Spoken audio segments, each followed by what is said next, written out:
Tonight, remembering a long life well lived.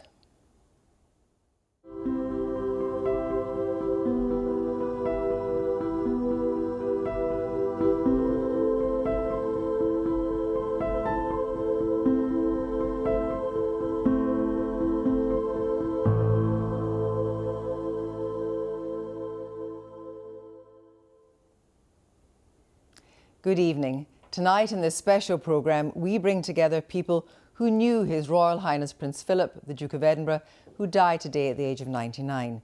We talked to a family member, to guests who observed him both in his role as husband and royal consort to Her Majesty the Queen in a marriage that lasted 73 years, and those who also witnessed the way he brought his presence to bear on the modernisation of the monarchy.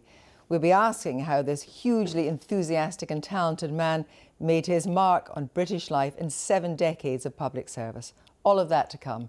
First, we asked the celebrated British author and historian Sir David Cannadine to look back on Prince Philip's life and legacy.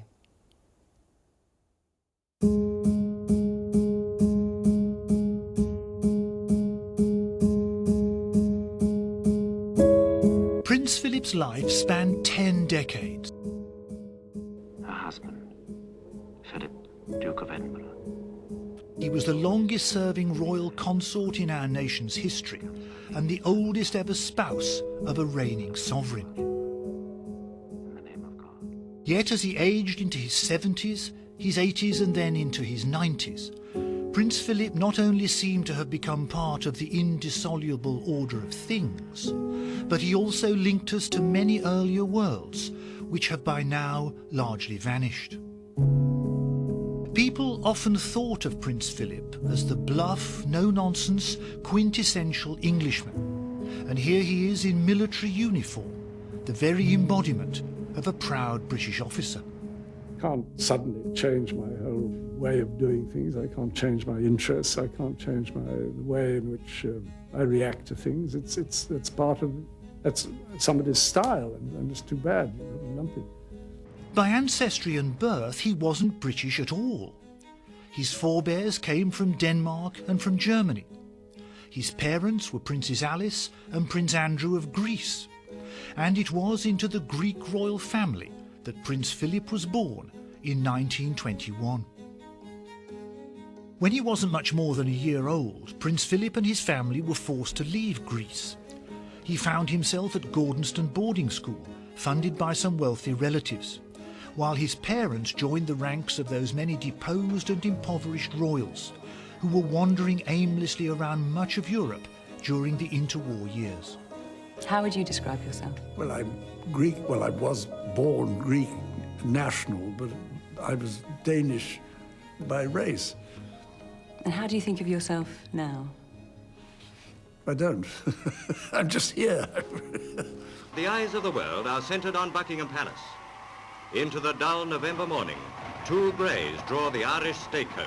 In November 1947, Lieutenant Philip Mountbatten, as Prince Philip was by then styled, married Princess Elizabeth here in Westminster Abbey.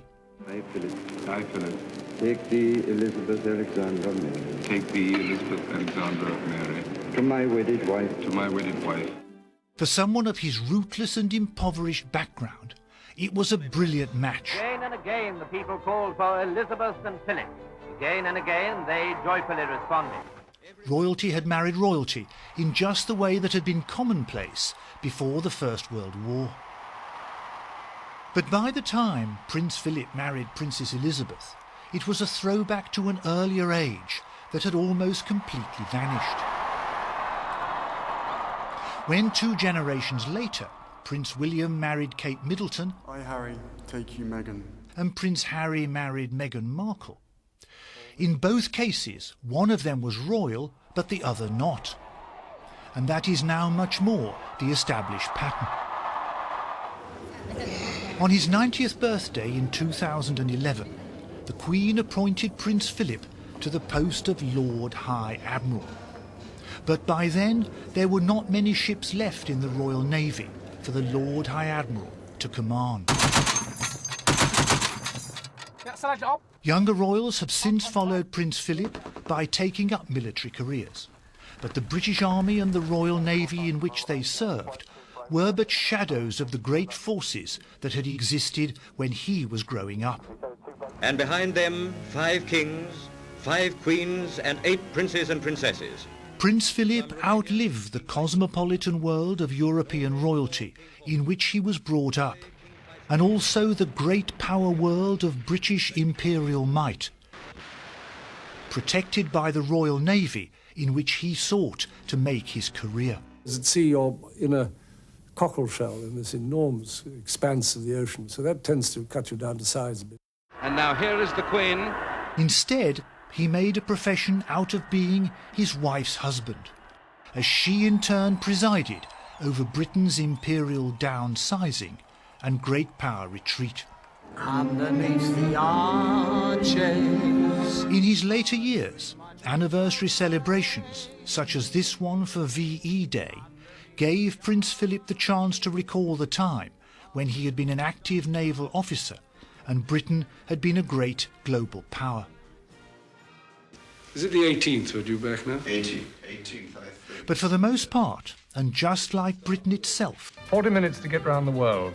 Well, it's going to be a bit of a rush. He had to find a new role.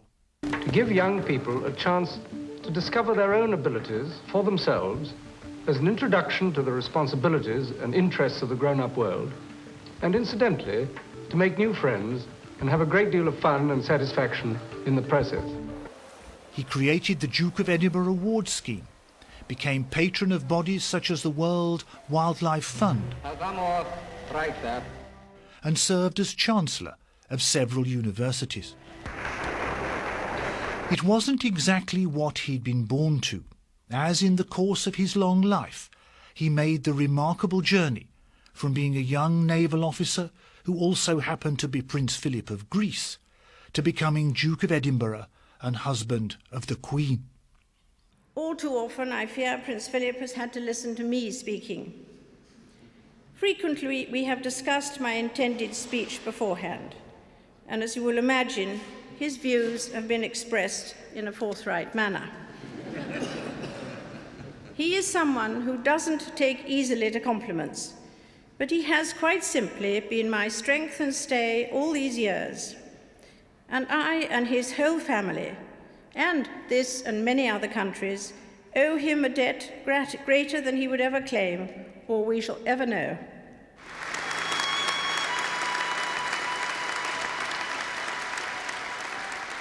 It was a role he defined, that of being the ultimate Queen's consort. And it seems highly unlikely that there will ever be a royal life quite like his again.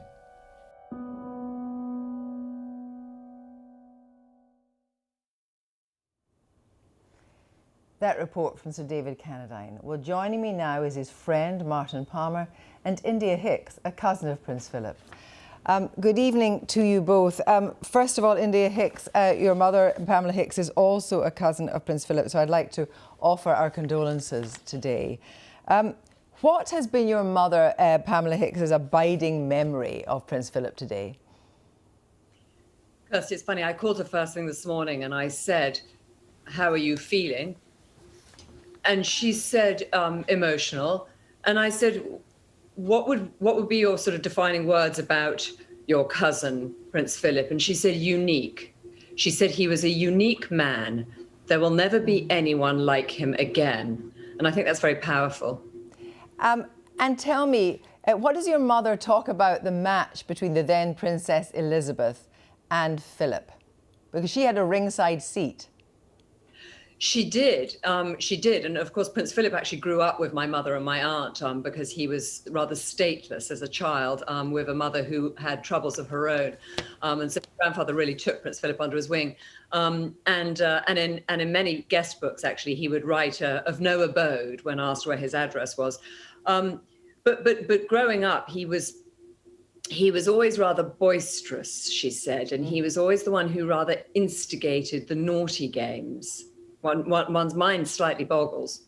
But he also met Princess Elizabeth when she was a very young teenager. In fact, he met her first, I think, when she was 8. But your mother watched this match being formed. Correct. At the age of 13, I think Princess Elizabeth was on a tour of the Naval College in Dartmouth, and it was there that she first set eyes on him. And I think from that moment onwards, her heart was very much with Prince Philip. My mother says that Prince Philip grew to love her. I think when you're 13, you fall in love much than possibly someone 8 years older. But then there was the wonderful moment when my aunt was getting married and my mother and Princess Margaret and Princess Elizabeth were bridesmaids, and you see them going into Westminster Abbey, and Prince Philip reaches behind to take the Queen's stole from her, reaching across Princess Margaret to Princess Elizabeth. And I think the press and the crowds and the world got the first glimpse of a real flirtation happening then. Martin Palmer, I mean, we've heard very much about the kind of public duty of Prince Philip today, but you knew him particularly as private friends. Tell me about that friendship. Well, you saw what you got. He really was a man who lived publicly as he lived privately. He was straightforward. He was very funny. He loved stories. We used to spend a lot of time swapping stories of the disasters that had happened to us. I think he had slightly more than I had, but I tried to keep up. But he was immensely bright. I mean, incredibly well read. And in fact, when he retired, I said to him, you know, I'm really scared now. He said, why? I said, well, you're going to have even more time to read those books and articles, which you're then going to quote to me, and I'm going to go, what book, what articles? He loved engaging with people, and he loved being very straightforward and honest. What he could not stand was anybody kowtowing. He loved a good argument, and we had some stomping arguments. We once cleared the entire deck of a ship in coming out of Mount Athos in Greece. But he really was a man of enormous passions. And if I was to sum it up, his heart was that he loved being an amateur. Yep. And I mean that in the Latin sense of a lover of. He was passionate about things that he cared about. You also, though, you went on pilgrimage with him. And I'm not sure so many people would actually know of his deep faith, but you saw that at first hand. And how did his faith affect him? His faith affected him because, let's just take the simple issue of conservation. That sprang out of the fact that he believed that God was the creator, that there was a creator God. He also believed in evolution, and something I have no problem with either, and most Christians don't. But he was convinced that this was a wonderful world that we had been given on trust, that we needed to take care of it and to honor both, if you like, its sacred dimension and its physical dimension. And that sprang very much from his Orthodox upbringing. He was brought up in an Orthodox culture in Greece. He loved that tradition. He loved the mysticism. He loved the wisdom of it. But he also loved the fact that you could have a jolly good philosophical argument with the Orthodox Church, because they were the heirs of Plato and Socrates. So he enjoyed both the mysticism of Orthodoxy. He loved the Taoists of China. He found them fascinating. It's interesting, though. Sorry, I just wanted to pick up on that faith point with India Hicks, because his faith must have seen him through some really terrible times. The death of his sister in a car crash, but also the violent deaths of members of your family, the Mountbatten family at the hands of the IRA. And I imagine that must have affected, obviously, all of you, but it must have affected him deeply. I think it did. I think because of the shock of it, the immediacy of it. Nobody was expecting that at all. And I think that my grandfather had really not only been a mentor to Prince Charles, but also... Yeah. Yes, Lord Mountbatten. But it's interesting, India, when you hear Martin Palmer talking about Prince Philip's faith, you realise that connection, that faith, in a sense, has been passed down, and his attitude towards religion to Prince Charles, your godfather.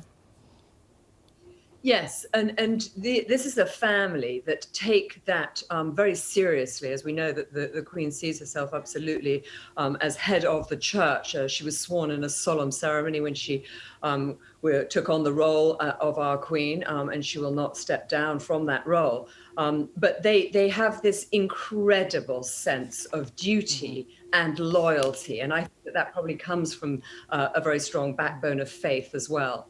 So, Martin Palmer, the question of Prince Philip being an outsider. And I wonder if that, in a way, let him look at the monarchy dispassionately and think, well, actually, I have a role to play in modernising it. But more interestingly for me, the idea that he was an outsider, but his family, his new young family, anchored him in the way that his own family, which was thrown to the four winds, couldn't. Oh, very much so. I love the comment that India made about, signing the visitor's book of no fixed abode. I remember once something came up, there was some article or something about was he properly British? And I said to him, well, are you? He said, no, not really. I mean, I've got family in every single country of Europe. I was born in Greece. I come from Denmark. I'm married to the Queen. So I think I'm just basically a typical European. I think he felt most at home in the Western culture that he had grown up in, spiritually, religiously, democratically, and so forth.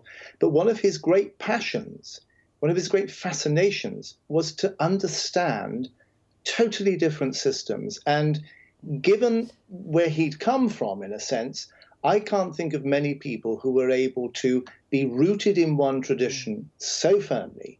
And very much, as India said, he had a great sense that God was an authority and you followed authority. But then to be able to, I've had him in conversations with Confucianists or with Hindus or with Buddhists, and to actually really listen and recognize that they were coming from a different world that was as valid as his. That was a remarkable achievement for somebody brought up very much schooled in the Western tradition of religion, philosophy and politics.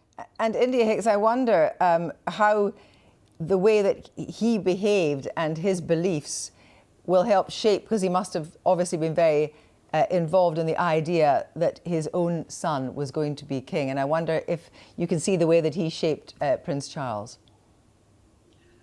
Yes, and I think I'm just thinking back to Prince Philip's early years as a child, and when you don't have a country, when you're not grounded somewhere, there is a wonderful thing to that. You are European or a world citizen, but there also must have been something a little disconcerting about that as well. And then being sent to Gordonston, where I also went, very much the north of Scotland, freezing cold on the edge of a cliff. But again, these very strong values, plus êtes en vous, there is more in you than you know. I think that all of that was probably very character building for him. He had an enormous amount of tragedy in his early life, and that probably made him this incredibly strong character. And I think that's probably what the Queen was very attracted to. And that's why I suspect the marriage has been so incredibly strong. It was a real marriage of love. She fell in love with this incredibly unique character. Thank you both very much indeed. Well, the royal family has spent summer holidays at Balmoral Castle on Royal Deeside for more than 150 years, and it's generally regarded as a place that both Her Majesty the Queen and Prince Philip have been very much at ease. When they are in residence, they attend Crathy Kirk in Crathy Village, 9 miles away, and we're joined from the church tonight by the Reverend Kenneth Mackenzie, who's been minister there for the past 16 years. Good evening, Kenneth Mackenzie, and thank you very much for joining us. And I wonder first your reflections tonight. Yes, good evening, Kirsty. I think as I reflect on the news of today and on behalf of the local community, my first thought would be that we have experienced a real sadness at this time, as have so many in this across the nation. And sadness in particular, of course, for the royal family, for Her Majesty the Queen and for the members of that multi-generational family. But also within this community, we're sad because someone who has been such a part of this, important part of this community for so many years himself, and part of a family that has been involved in this community for very many more years, has died. And so we're sad about that. But also genuinely thankful for his life, which was very full, and he really engaged with so many different communities, including this one. Well, I was going to say, he had a very special relationship with the community around Balmoral and around Crathy. What was that relationship like? How was he around the people of the area? Well, I think it was one of the places that they could come, and the Duke of Edinburgh would come here for fairly extensive periods each year, for lengthy periods at a time, and it allowed him, I think, to take a break, a proper break away from the day-to-day duties that are so obvious, and that allowed them to just engage with the community, but also in the work of the estate and his interest, of course, in land use and land economy, and he just loved being out in the mountains and being with people who loved the same. And he forged relationships with particular people, like stalkers, like people that helped him, that people he knew. Tell me about some of the older members of the community. Well, our demographic is such that we are quite an elderly. If you look on the records, we are quite an elderly community, generally speaking, year on year. You know, but some of our young people leave, but then they come back. But there are those who have lived here all their lives, and they tend to be people who have worked on the estates and who may have had many generations working on the estates. So I can think of my own nearest neighbour, who is a man more or less exactly the same age as the Duke, who sadly has just died himself in the last few months and is a real loss to this community. And he was somebody who as I say, grew up on one of the higher areas on the estate, and it's perhaps itself 7 or 8 miles away from Balmoral Castle, but he worked there on the high ground pretty much all his life. Apart from various spells away, he was an engineer of some note, and then became a Spitfire pilot towards the end of the war. And I think he was a fascinating man, and it was good to be a fly in the wall sometimes when the Duke would meet some of these elderly people who he had known for nearly all his life. And so he went to visit this elderly gentleman, and I mean, because actually, I suppose for Prince Philip, particularly in the latter years, there was a limit to how many people he could share these wartime experiences with, so having a Spitfire pilot presumably gave him a sense of connection. Well, that would be one example. There were others too around here. We have people who live to a grand old age in this area. It's a very healthy place to live, I think. And there's our senior elder recently, again someone who died fairly recently, but he was 101, and a doctor, an ear, nose and throat specialist, and he used to meet up occasionally. They would have a chat about all sorts of things, including looking back to 70 years ago, coming to this very church, and had a long association with this community. So there are lots of things to talk about. And the Duke, as is the case with other members of the royal family, have known some of the families around here, as I say, for all. They know some of the young people because they remember their grandparents. It's a lovely thing. Thank you very much indeed. The world that Prince Philip departed today is very different to the world he entered almost 100 years ago. For most of those years, he was at the heart of the British monarchy and did much both to shape it and to project an image of it to the world. Inventive and forthright, he knew that the royal family had to develop a new relationship with the British people for a new era. The 7.5 decades in which the Duke of Edinburgh was by the Queen's side saw profound change in Britain. He was of the generation who served in the Second World War and who wanted to be part of building a modern nation. With his new wife, he visited the Festival of Britain. It was a time of great optimism, and the young royals represented modernity. And 14,000 invited guests arrived to await the royal visit. In 1959, Prince Philip instituted what's become the longest-standing design award, celebrating how designers improve daily life. In Vancouver, Prince Philip saw the epic duel between Landy and Bannister in the Empire. But just as he could never have envisaged how fast technology would transform the world, nor could he have predicted how Britain's place in the world would change. Gone was the Empire. Now the focus was on the Commonwealth. Her Majesty as its head, and her husband the President of the Commonwealth Games for 30 years. Pay attention, because you're going to see the world's most experienced pluck unveiling. As the society changed, in a way, Prince Philip was ahead of the curve. He played a secondary role to the primacy of the monarch, while increasingly women more widely made their way in society and the world of work. Gives me an opportunity to say how much the award office. But he made his own weather, enthusiastically embracing his award scheme, which is now global, and becoming an authority on science and technology. So where did you first get the idea of this training week? Well, it was when I went to Melbourne in 1956 for the Olympic Games. The Duke also worked to gently modernise the monarchy. He saw the value of modern communication, giving the first ever royal TV interview, and what that communication could do for the future of his own family. Without Prince Philip, it's doubtful we would have had such a window into their lives 60 years ago.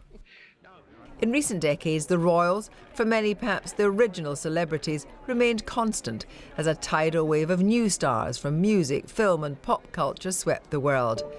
These days, social media means we're saturated with images of royals and their personal lives. It means the Duke of Edinburgh departs a Britain which in many ways is unrecognisable from the one which existed when he entered the institution. But in many ways too, he was ahead of his time and, often from behind the scenes, has helped to shape the royal family as it steered its way through the changing world. Well, in a moment, I'll be discussing how the monarchy has changed over the years with a panel of guests who've all experienced the institution close up. But first, the former Prime Minister of Australia, Kevin Rudd, is here. Good evening, Kevin Rudd. First of all... Good morning from Australia. Good morning from Australia. First of all, Prince Philip visited Australia more than 20 times. I wonder what your memories are of him. Well, I think as a kid growing up, I mean, in this country, in rural Queensland, we were all taken off to see Her Majesty and Prince Philip arrive in town. They were part of a constant presence. And I think, therefore, whether you're a Republican or whether you're a monarchist in Australia, there's a deep affection for Prince Philip. He exhibited, I think, qualities of authenticity, spontaneity, a sense of humour, these things mean a lot to Australians, but also a deep respect for the man's courage, given his extraordinary war service. So Philip, I think, had these things in bucket loads. And so whether, you know, as I said, you're Republican or monarchist, you knew that you're encountering the genuine article when you sat down and had a conversation with Prince Philip. And probably that forthright nature probably stood well with Australians as well. But obviously it made a huge impression on him, apart from him sending Prince Charles for 2 terms to an Australian school. I wonder, did you see him, or did he see himself, and perhaps the way things were going in Australia, as a modernising influence himself? Did you think you saw that? Well, unlike many of your guests who you've just been interviewing, I'm not an intimate of Prince Philip, so it would be wrong of me to pretend to be so. But as I reflect on his engagement with Australia, I think what he saw in this place was a degree of earthiness and genuineness and, frankly, let's call it raw education that gave rise to the Duke of Edinburgh Award Scheme, has just been mentioned. As a kid in a rural high school in rural Queensland, Duke of Edinburgh Award Scheme was a big thing. That's what young people participated in. So the ripple effect of this across the country was big.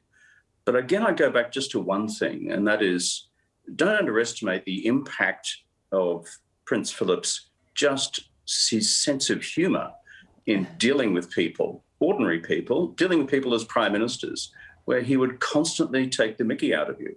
It was, frankly, a wonderful thing. And I've got many recollections of those sorts of engagements with him. Give us one. Well, it's quite a recent one, really, after I lost the election here in Australia in end of 2013. And I happened to be in London, and we have a house there. And I was at the opening of an extension to Chatham House in the middle of London. I'm on the International Advisory Board. And Her Majesty the Queen was opening it, and Prince Philip was there. So he bowls up to me with Her Majesty and says, "What are you doing here?" And I said, "Well, Therese, my wife, and I live here at the moment." And And she runs a company, and I'm on the international advisory board of this show at Chatham House. He said, I didn't realise they still sent you into exile in Australia when you lost. And I said, to which I said, well, Your Royal Highness, actually it was George III who sent my lot into exile in the first place, criminals in chains. And so this just led to general hilarity. That was the sort of guy that he was.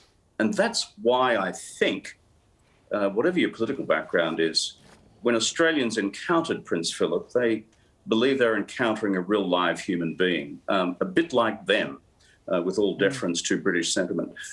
Kevin Rudd, thank you very much for joining us. Well, now let's speak to Simon Lewis, former Communications Secretary to the Queen, Edwina Currie, who acted as one of the Duke's representatives at the Duke of Edinburgh Awards, and Michaela Jean, the former Governor-General of Canada. Good evening to you all. First of all, Simon Lewis, did you see Prince Philip as central to the changes in the way that the royal family communicated with the public? Yes, I think he was a moderniser, and I think that was his crucial role, that he saw at key moments that the institution had to change. But he also was able to understand that you had to blend change with the fact it was a historic institution. So his role, I think, was very much to find ways of changing, but keeping the integrity of the institution. I think, of course, presumably because exactly at the time that he married Her Majesty was a time of huge change. You know, the British Empire going, everything was in the Commonwealth, and so he was used to, in his own life, having to navigate change, and he must have seen change coming in the way that really Britain acted with the rest of the world. Yes, and he was always looking forward. The thing that struck me about Prince Philip is he was never looking back, he was always looking forward, and I think that was crucial because there were rocky moments along the way, as he himself said, and I think his ability was to pick the moments when change was required, but also to always realise that the institution should change with the country, but not too far ahead. It's interesting because Her Majesty the Queen has said very much today, you know, she's, you know, paid great tributes over the years to him, and him being at her ear and just sensing the weather, and you know, knowing that he was the one that liked to be in the thick of it. You know, just in fact what Kevin Rudd was saying there, he liked all that. You know, she was the straight bat. Well, he was her ears and eyes, actually, and I also think it was incredibly important that he completely acknowledged that his role was to support the Queen and nothing else, and that was quite a lifetime's achievement. Michelle Jean, you know, you've seen the Queen and the Prince Philip together. How do you think he supported her? Do you recognise that portrait that Simon's portraying? Well, I know it is part of the tradition to pay a visit to the Queen before taking office and being sworn in as Governor-General and Commander-in-Chief. And actually, before, you know, leaving Canada for this important meeting, we were overwhelmed by Canadian protocol telling us what to do and what not to do, you know, in presence of the Queen. And actually, when we arrived at Balmoral, it was amazing to see how the royal couple was there waiting for us, greeting us at the door, and with open arms right away, you know, wanting to connect and to make us feel, you know, welcomed and at ease. And we were very touched by the special attention the Duke, Prince Philip, personally paid to our daughter, who was only 6 years old at the time. So another thing also that was quite elegant and respectful of him is how he greeted us in French. We are French speaking, and he spoke French very well. So they made sure there were no overwhelming protocol and personnel around. They made us feel welcome and at ease. They wanted to be themselves. That's really important, and very approachable, and they wanted to connect at a human scale. You know, it was also my birthday, and it was quite touching to see that. I wasn't aware that they knew, and the, you know, the attention they gave to that. I mean, Prince Philip coming himself, you know, with a cake and wishing me the best, and we had this opportunity of meeting and engaging together in a very intimate manner. But one thing I want to share with you. One of his favorite, topics of conversation was, of course, the environment, fighting, climate change, global warming. And we were sitting next to each other during dinner, and actually he engaged me with on his concerns, and it was fascinating to see how passionate he was about it. And at one point, I saw like a glimmer of sadness in his eyes, and I asked him. I said, "It must be very gratifying, for you to be that engaged and raising awareness and making that call, saying how urgent it is." And he looked at me and he said, "But I'm not sure if people really care. I'm sure that one day when I will pass away, no one will remember, what I have said or done on this issue." Well, and I saw the depth of loneliness in the man. Really, I must say that. That's so interesting, because Edwina Curry, you have, in a sense, grown up. You've seen Prince Philip. You've watched him by the Queen's side for many, many years. And I wonder, obviously, what happened, the Duke of Edinburgh Award is a global thing. But I wonder, for many young people, will they recognise the loss of Prince Philip the way that people of an older generation will? Oh, I think it's certainly our generation that recognise what he did and what he did for us. I was one of the first people to get a Duke of Edinburgh award. I got a bronze award when I was a teenager. Congratulations. A long time ago.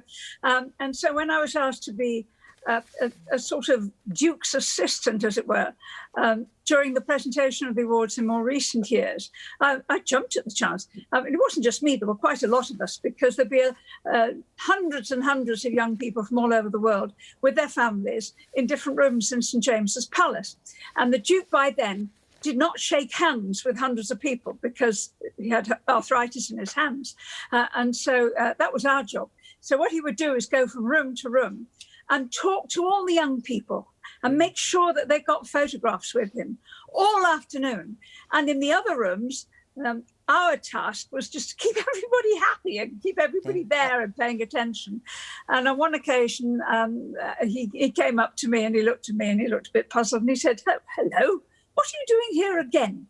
And I said to him, "I think I'm your warm-up act, sir." And he enjoyed that very much indeed. On another occasion, we'd all been warned. I heard what was being said about how you get warned about protocol, you mustn't do this. And we'd all been told, it's his birthday, don't mention it, really don't mention it. And I was in the last room on that occasion, and it had been more than an hour and a half. And when he came up to our little corner, I curtsied and I looked at him and I said, "Happy birthday, sir." And he went, "Oh," but he looked quite pleased. And maybe nobody had actually wished him happy birthday that day. Simon, I mean, you saw the family close up. You were the first director of communications. It was your job, in a way, to sort of change the way the royal family interacted with the public. And I wonder how the royal family will reconfigure. The grief obviously never goes away, but how the royal family will reconfigure after this. Well, I think that's the point. They are a family, and I think that's part of the extraordinary interest in the royal family, that they hold up a mirror to every family of the country in different ways. I mean, I always found them as a family very affectionate with each other, and there was a bond between them, and I think that's an essential bond that will continue, but he will leave a big hole. He was the patriarch, and he'll leave a big hole in the country as well, to be honest. I think the country feels different today. It really does. Yeah, and it's interesting you talk about him being the patriarch, because, of course, the monarch is the primacy of the monarch. But actually, I think now we will see, in a way, and as we unpack all this, the exactitude of the role that he played at the monarch's side. Yes, and always at the monarch's side, always deferring to the monarch, but always being a partner, and that tremendous partnership that was over more than 70 years. And I think they've imbued in their children and their grandchildren the sense of public duty that drove both of them. That's why I think the future of the monarchy is actually so secure, that they've imbued that tradition. Michaela, I wonder how the news of Prince Philip's death has been met in Canada today. I think it's the first topic of the day, first subject of the day. And, you know, we thought that, and we've been going through it for more than a year now, that the only subject would be COVID-19. But today it's about Prince Philip. And I think that Canadians know how attached he was to Canada.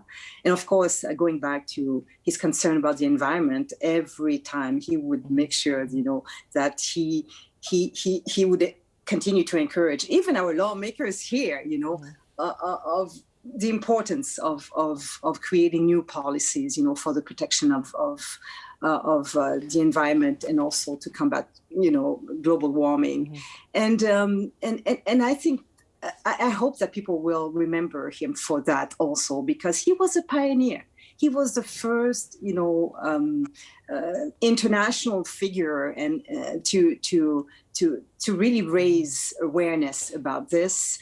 And he was always in quest of purpose and relevance. And this is what he tried to do also with the institution he represented, making sure that... Yeah, very briefly, Simon, this, as David Cannadine said at the very beginning of the programme, there'll never be anyone like him again. Absolutely. No, I think the reality is that he left his stamp on the monarchy in the country. Thank you all very much. Well, thanks for tonight. We leave you with Queen Elizabeth and Prince Philip's marriage in their own words from speeches they gave at the time of their golden wedding anniversary in 1997. From all of us here, a very good night.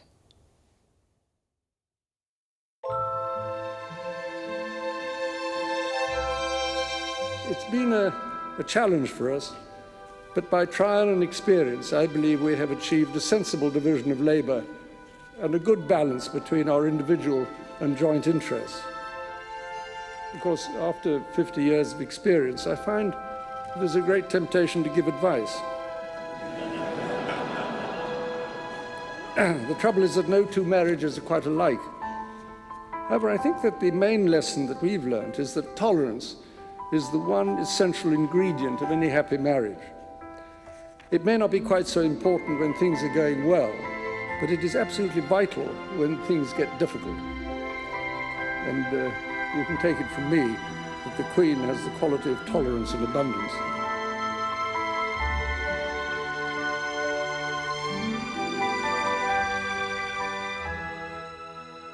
He is someone who doesn't take easily to compliments, but he has quite simply been my strength and stay all these years. And I and his whole family, and this and many other countries, owe him a debt greater than he would ever claim or we shall ever know.